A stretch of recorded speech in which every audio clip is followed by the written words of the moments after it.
હે ગાઈસ, ઘરે બેઠા બેઠા હું કંટાળતો હતો, ક્યારનો વિચારતો હતો કે આજનો બ્લોગ કેવી રીતના શૂટ કરું. પણ ગાઈસ, ઘરે બેસવા કરતા બ્લોગ શૂટ કરવા માટે હું બહાર નીકળી આવ્યો.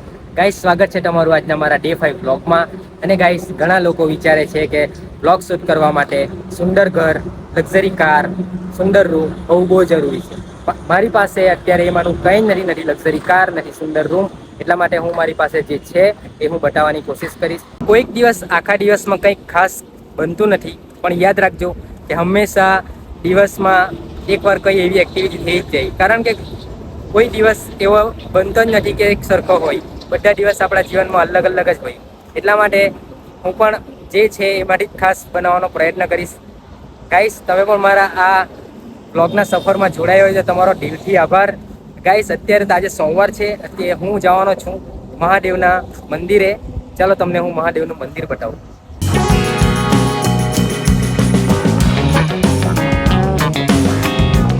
ગાઈસ, આ છે અમારા ગામનું મંદિર.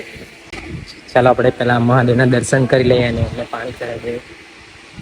આ મંદિર મહાદેવનું શિવલિંગ છે ને સ્વયંભૂ પ્રગટ થયેલું છે અહીંયા અમારા ગામમાં. ઘણા લોકો આપણા વલસાડ સિટીના હોય એમને ખબર નથી કે વલસાડ પોલીસ સ્ટેશન કઈ જગ્યાએ છે. અત્યારે રૂરલ પોલીસ સ્ટેશન અમારા નંદાવલા ગામમાં શિફ્ટ થઈ ગયું છે. આ છે વલસાડનું પોલીસ સ્ટેશન. તમને અહીંયા આગળથી વ્યૂ બતાવી દે પોલીસ સ્ટેશનનો.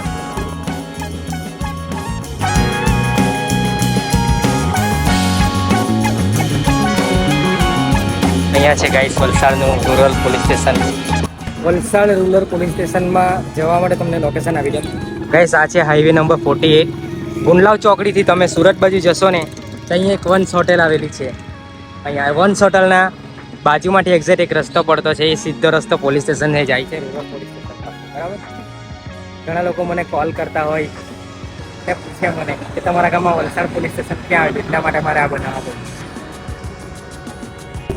બાઈક પણ સ્ટાર્ટ નથી થતી. થઈ ગઈ,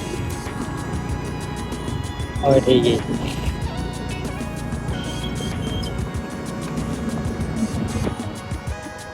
આ જય ઠાકર સાંઈ કૃપા હોટલના બાજુમાં છે. એ હોટલનું નામ પહેલાં વંશ હોટલની નામથી ઓળખાતી હતી. અને અહીંયા છે આ મા રિસોર્ટ. ઘણા લોકો આનો પણ એડ્રેસ મને પૂછતા હોય છે મા રિસોર્ટ ક્યાં આવ્યું. કારણ કે મારું ઘર અહીંયા નજીક જ છે, એટલા માટે છે.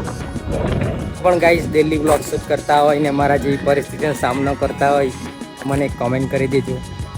કારણ કે દિવસ પણ જીવનમાં હરેક દિવસ સરખા પણ નથી હોતા. કંઈક અલગ અલગ તો હોય જ છે. કેમેરામાં કેપ્ચર કરી લેવાની એક્ટિવિટી જે આપણને યોગ્ય લાગે. આજના વ્લોગમાં એટલું બધું કંઈ ખાસ તો નહીં હતું, પણ આઈ હોપ કે તમે એન્જોય કર્યો એ video. Thank you so much. મળીએ આપણે 6થા દિવસમાં. Bye bye, see you.